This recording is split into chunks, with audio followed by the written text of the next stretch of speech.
Studying the past. What is history? History is the study of change over time, progress, the past and the present world.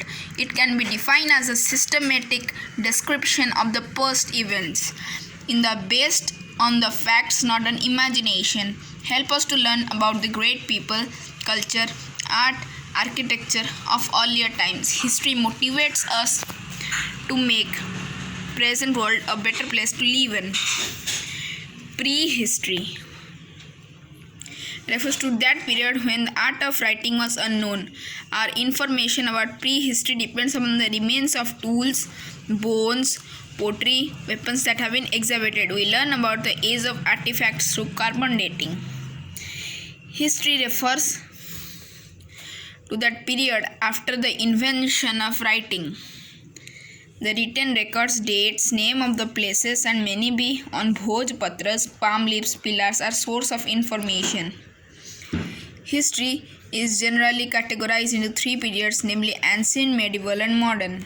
Do you know AD means after death, means Anno Domini, is a Latin phrase for meaning a year of our Lord, referring to the year of Christ's birth.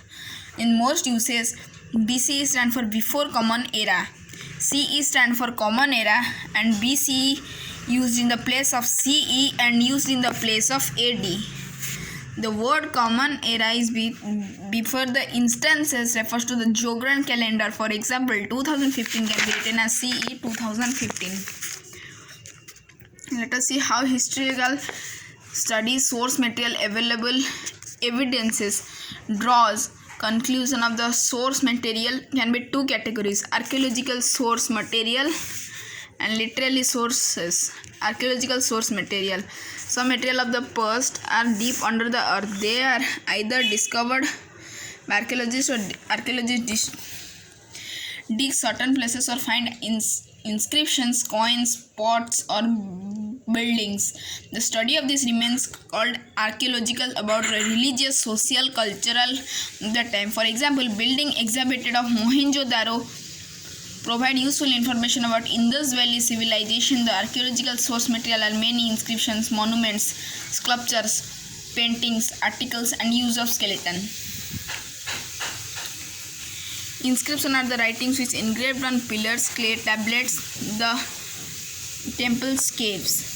And these tells us about the kings, empires, achievement of the Vela society and language of that period. Inscription of Ashoka period tells us about the achievement of the field in administration, that steps that to look for the world's welfare of the public. The inscription are put upon the common people read them easily, and study of inscription is called epigraphy. Ashoka inscription at Girnar, Gujarat. Ashoka's inscriptions. In earlier times, coins are made on different material like lead, copper, bone, iron, silver, gold, and even leather. They give us useful information about the art, religion, rulers and use of different materials and level of technology.